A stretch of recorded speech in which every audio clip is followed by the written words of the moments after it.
Olá, boa noite. Boa noite. O ministro de Minas e Energia, Bento Albuquerque, monitorou pessoalmente a religação de transformadores e subestações de energia no Amapá. Albuquerque planeja retornar ao estado neste sábado, desta vez acompanhado do presidente Jair Bolsonaro. Durante a visita a uma subestação em Santana, cidade vizinha à capital do Amapá, o ministro de Minas e Energia, Bento Albuquerque, ligou um dos geradores termoelétricos que vão ajudar a restabelecer energia no estado.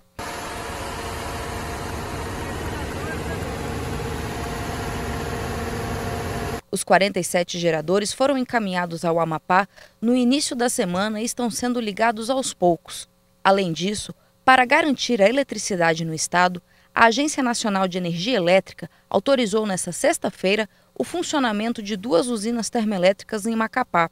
A ativação desse tipo de unidade eleva o valor da produção da energia, o que gera impacto na conta de todos os consumidores e deve ser repassada através das bandeiras tarifárias. A medida tem o objetivo de restabelecer energia no Amapá, que desde o dia 3 de novembro enfrenta racionamento ou blackout total. Em entrevista à Rádio Bandeirantes na manhã desta sexta-feira, o ministro de Minas e Energia, Bento Albuquerque, disse que continua a apuração sobre as razões do apagão, mas que a prioridade no momento é restabelecer energia no estado. A previsão é que até a próxima quinta-feira a situação esteja normalizada. Nós estamos apurando isso desde o dia 4 de novembro e o importante é aquilo que eu tenho dito em termos de a prioridade do governo, é o restabelecimento da energia para a população do estado.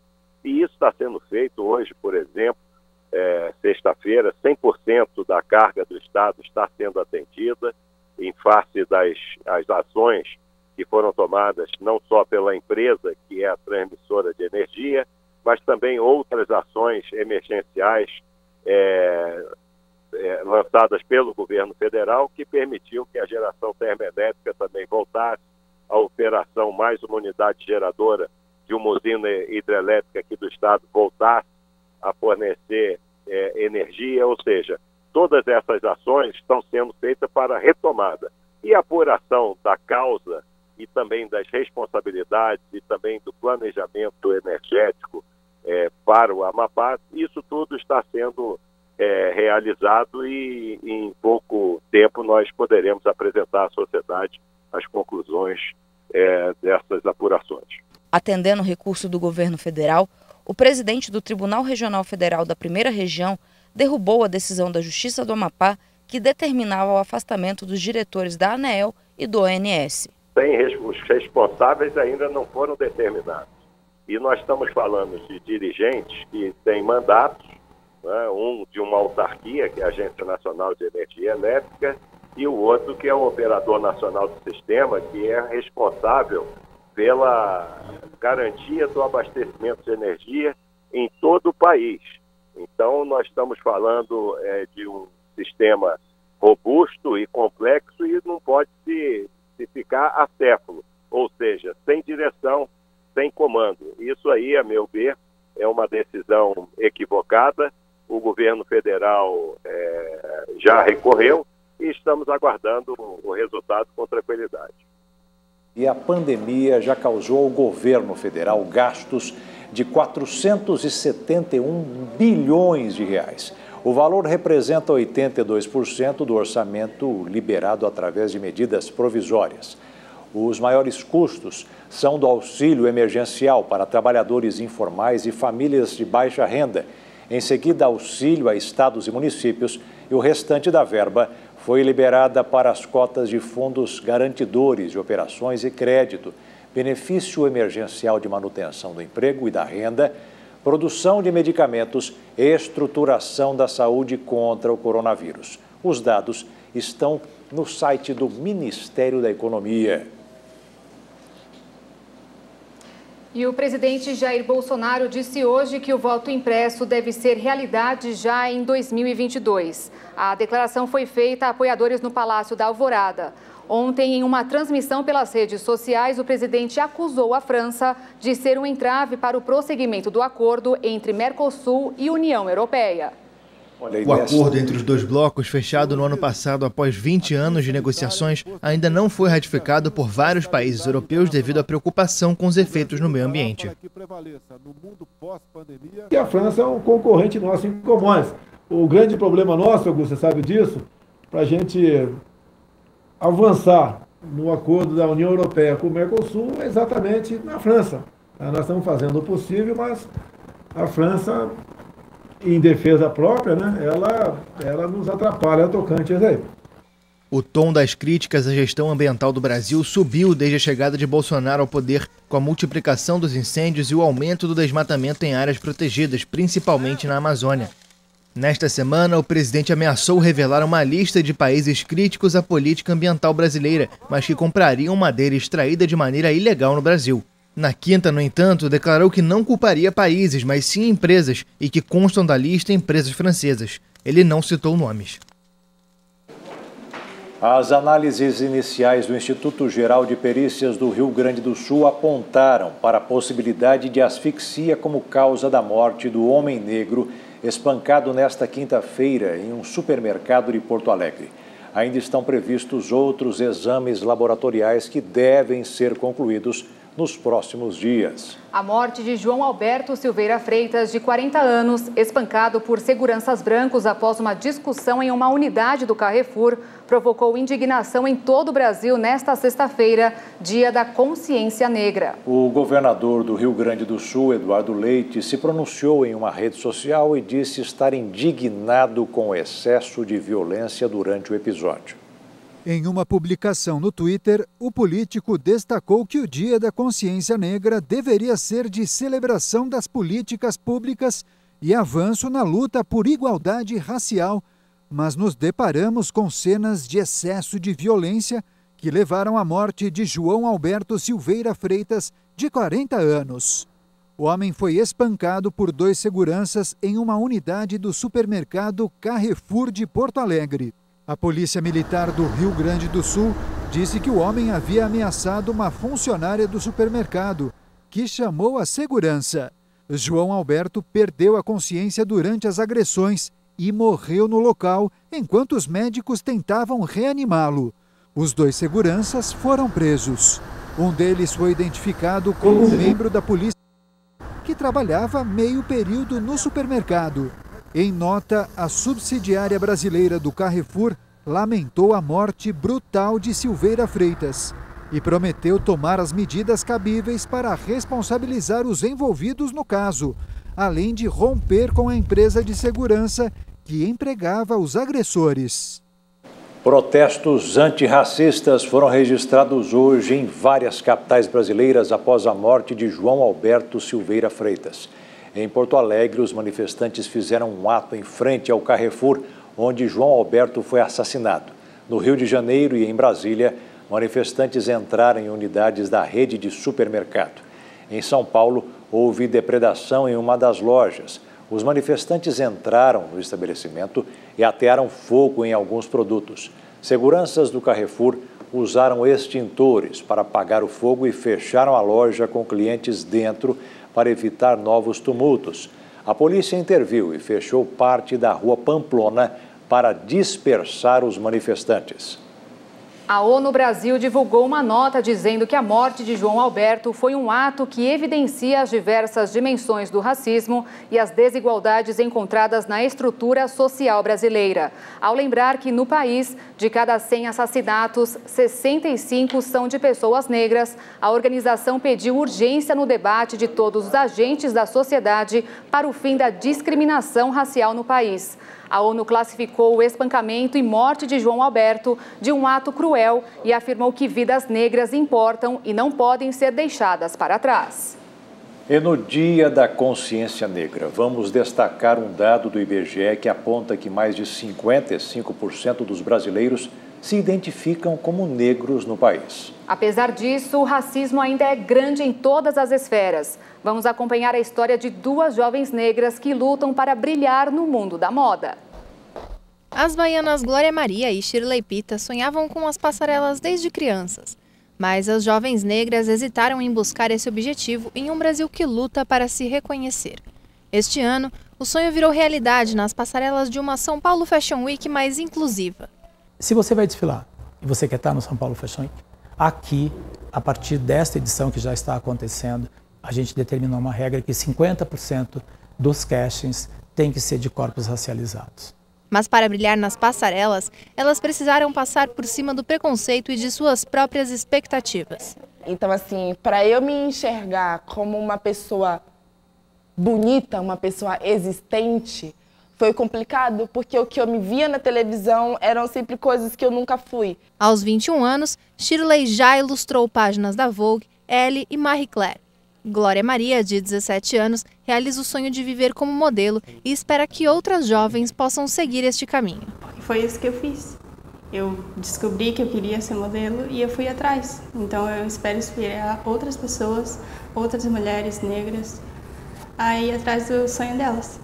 Segundo dados do Instituto Brasileiro de Geografia e Estatística, 55% dos quase 212 milhões de brasileiros se identificam como negros. Mas o debate sobre a marginalização racial que sofrem ainda enfrenta resistências. O São Paulo Fashion Week este ano foi realizado em formato virtual por causa da pandemia do novo coronavírus. Olha e veja a seguir: fumo e álcool são as principais causas do câncer na boca. E ainda, a decisão de fechar escolas em Nova York por conta do coronavírus provoca protestos dos pais de alunos.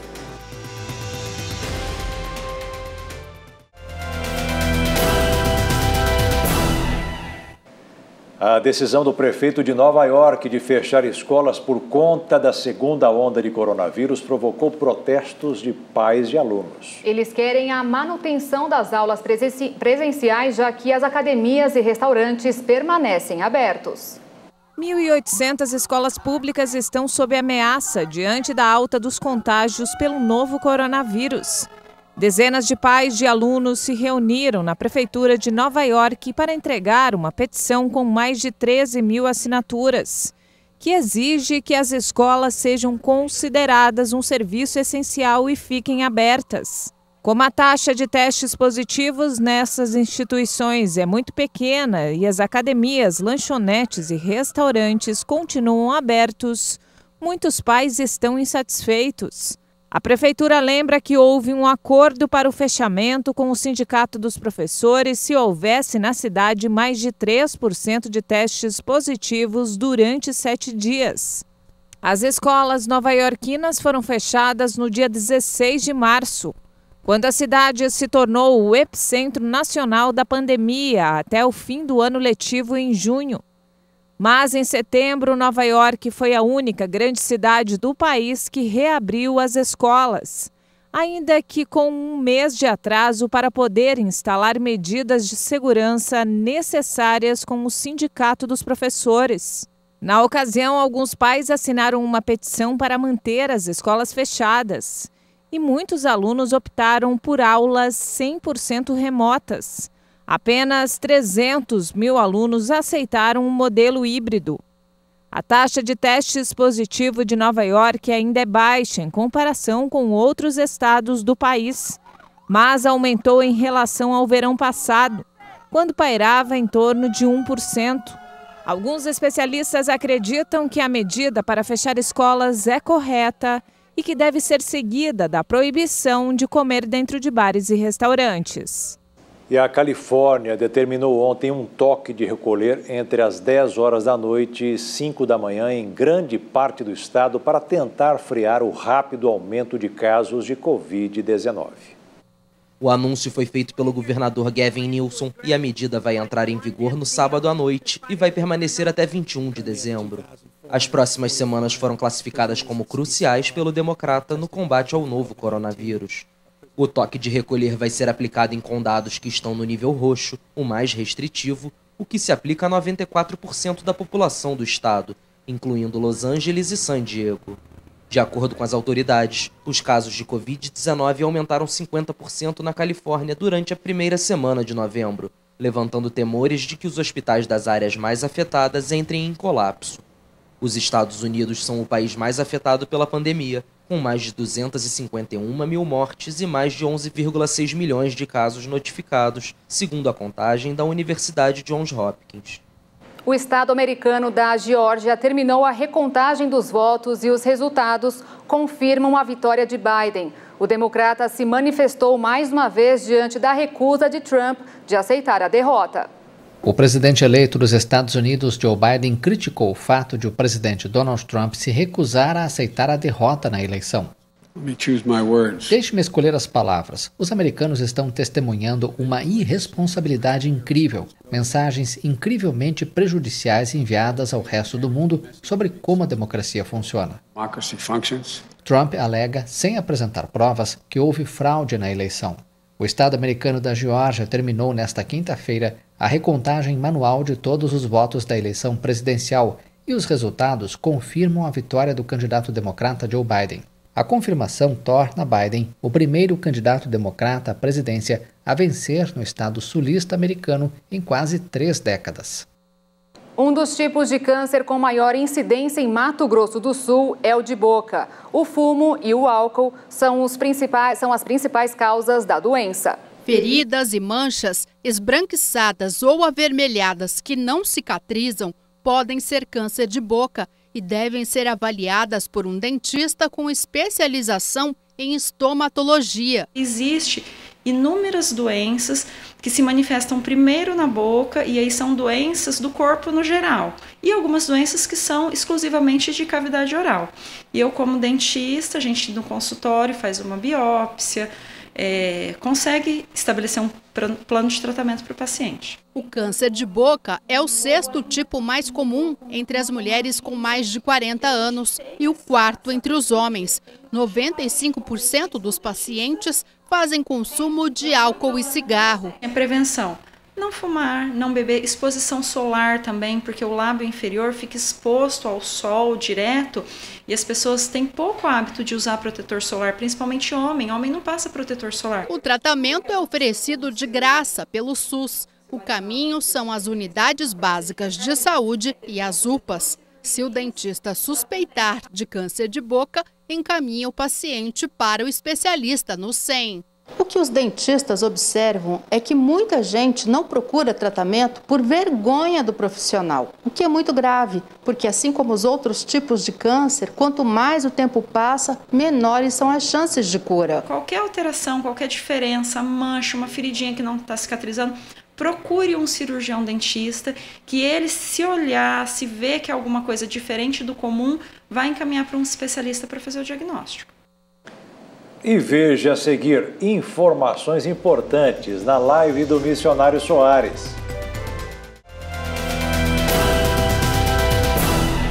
Quase 14 milhões de brasileiros vivem em favelas. As comunidades brasileiras têm potencial de consumo de 159 bilhões de reais. É maior do que 20 dos 26 estados brasileiros ou de países como Paraguai, Uruguai ou Venezuela. O levantamento foi feito pela ONG Outdoor Social para mostrar que as empresas não devem torcer tanto o nariz para estas comunidades. E chegou o momento de fé e esperança na live do missionário R.R. Soares, hoje com o pastor Tiago Pérez. A palavra está em Lucas, capítulo 8, do versículo 40 ao 56. Jesus estava no meio de uma multidão e realizou 2 milagres. O pastor Tiago Pérez explica essa passagem. Eu me deparo com 2 situações de 2 pessoas, uma menina de 12 anos e uma mulher que estava sofrendo há 12 anos de fluxo de sangue. E mesmo assim, Jesus naquela caminhada não decidiu simplesmente abençoar uma pessoa. Mas todos ali que desejavam ser curados por ele ia curar. Eu entendo quando leio essa passagem. Ele foi ali, encontrou com Jairo, né? Afastou, tem um outro versículo em Marcos, que fala, né, que Jesus afastou o barco ali, estava falando com a multidão, e ali estava esse homem muito importante, Jairo. Foi falar sobre a filha que estava doente. Mas no meio do caminho, mais uma pessoa estava precisando do milagre de Deus. E essa pessoa era a mulher do fluxo de sangue, há 12 anos sofrendo. A palavra de Deus declara aqui que ela já tinha gastado quase tudo que ela tinha com remédios, com médicos, e nada adiantou. mas ela fez um ato de fé muito importante que você precisa fazer hoje. E talvez esse ato de fé vai ser um pouco diferente, porque você vai fazer o ato de fé bebendo copo com água. O dela, ela sentiu no coração de tocar na orla da veste do Senhor. E que ela entendeu que quando ela tocasse naquelas vestes, ela seria curada. O pastor Tiago Pérez fala também como se deve fazer para buscar a cura. Ele está aqui para operar na sua vida. E quando aquela mulher tomou aquela atitude de fé, quando tocou na orla das vestes de Jesus, ele sentiu algo diferente, porque ele fala: de mim saiu virtude. E ele pergunta: quem é que me tocou? Os discípulos fazem o seguinte, não é? Eles falam assim: ó, a multidão, tem muita gente aqui, Jesus. Como é que eu vou dizer para o Senhor quem é que te tocou? E logo em seguida aquela mulher tomou a atitude de falar: não, fui eu que toquei no Senhor. E vamos à mensagem final da live de hoje com o pastor Tiago Pérez. Eu quero dizer para você, se você tomar essa atitude hoje, nesta live, de clamar a Deus, unir a sua fé com a minha, e clamar a Deus para que a cura seja concretizada na sua vida, para que a sua família seja salva, para que algo que você precisa há tanto tempo e necessita e tem clamado e não tem visto, nem sequer isso aqui acontecer, para que o teu sonho seja realizado, eu quero dizer para você, faça algo hoje que saia a virtude da presença de Deus. Faça algo hoje que você chame a atenção de Deus para ouvir o teu clamor. Ele quer te responder hoje. A ponto que talvez Jairo poderia pensar assim: ah, Jesus já fez a obra dele, ele curou essa mulher com 12 anos de fluxo de sangue, então ele não vai lá até a minha filha. E vieram as pessoas ainda dizendo para ele o seguinte: ó, Jairo, a sua filha está morta. Jairo poderia apontar o dedo para Jesus e falar assim: Jesus, minha filha morreu porque o Senhor foi curar outra pessoa. A minha filha morreu porque o Senhor estava aí, ó, no meio da multidão e ainda ficou questionando quem é que te tocou. Poderia, não poderia? Mas não foi o que ele fez. Jesus foi até a casa, pediu para entrar algumas pessoas, até para ver a obra sendo feita. E aquela mulher que estava morta, ele fala, para aquela filha, falando, dizendo assim, aquela menina, ela não está morta, mas ela dorme. E aquela menina, logo depois do ato de fé, ela se levantou. E veja a seguir, Iêmen sofre com a falta de comida. E ainda, conheça mais sobre o chá, bebida milenar que, além de saborosa, traz vários benefícios à saúde.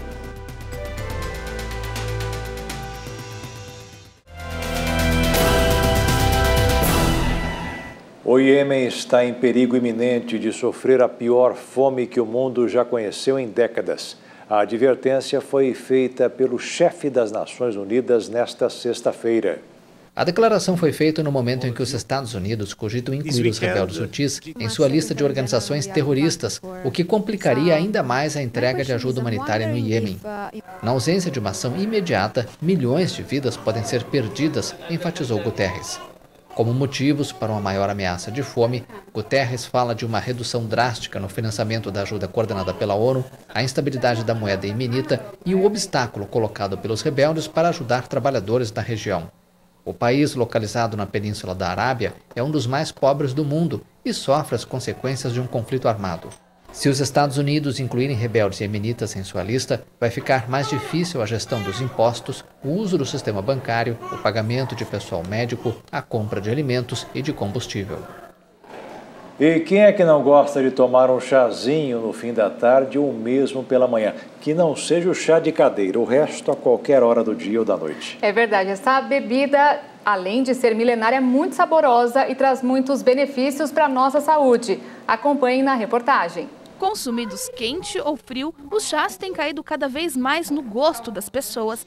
São diversos os sabores e aromas e também os benefícios desta que é uma bebida milenar. A China é o país tido como pátria de origem desta bebida tão benéfica. Eu acredito que as pessoas não sabem o poder que os chás têm, porque realmente os chás calmantes eles são muito eficientes.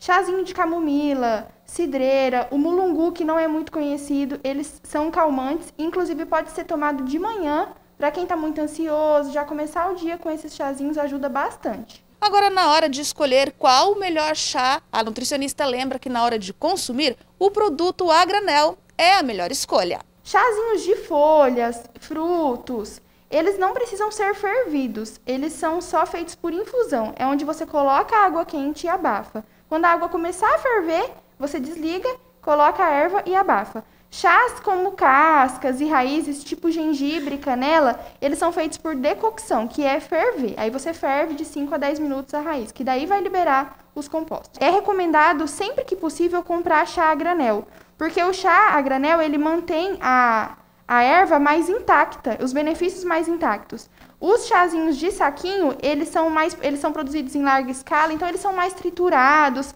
já acaba perdendo um pouco dos compostos. A ingestão de chás, ainda de acordo com a nutricionista, aumentou por causa da pandemia e pode auxiliar com eficácia para amenizar sintomas como de ansiedade, por exemplo. Mas alguns cuidados devem ser tomados com relação ao consumo. Os chás estimulantes que contêm cafeína, eles atrasam, eles empurram um pouco o sono. Algumas pessoas relatam que não sente diferença, mas mesmo sem sentir, a cafeína vai atrapalhar a qualidade do seu sono. Então, o recomendado é que tome até no máximo 5 horas da tarde os estimulantes. O chá de gengibre e o de alecrim, eles são extremamente digestivos. O alecrim, ele tira aquela sensação de distensão abdominal quando a barriguinha fica estufada. Então, é ótimo pós-refeições. E o gengibre, ele é excelente para náuseas e vômitos. Ele alivia muito esses sintomas de náusea, dor e vômito. O chá de hortelã, ele não é indicado para quem tem refluxo, ele agrava o refluxo. Então, até para quem vai comer qualquer comida com hortelã, quem tem refluxo não é indicado. E tem muita gente que toma o chá de hortelã pensando em ser digestivo, né? No pós-refeição, e ele acaba agravando. Há mais de 30 anos, esta engenheira agrônoma trabalha com plantas medicinais. Ela salienta que todos os chás devem ser consumidos de forma moderada, mas garante a eficácia dos fitoterápicos. A gente recomenda, assim, que as pessoas tenham muito cuidado para usar plantas que são conhecidas ou indicadas por um profissional de saúde, né? Nas UBSs tem muitos profissionais que podem indicar, ou ler sobre a planta. Mesmo no alimento, cada pessoa precisa observar aquilo que lhe faz bem. Por exemplo, a melissa é indicada como sedativa, o capim-santo é indicado como sedativo para baixar a pressão, mas eu já vi relato de pessoas que falam, não, para mim ele fez o efeito contrário. Então, primeiro tem que observar, cada um observar o seu organismo, né? Tomar numa dose baixa primeiro e se observar. Tá aí a dica. E o Jornal das 22 termina aqui. Obrigada pela companhia, um ótimo fim de noite e fim de semana para você e até segunda. Obrigado pela sua audiência, uma boa noite, fique na paz. Tchau.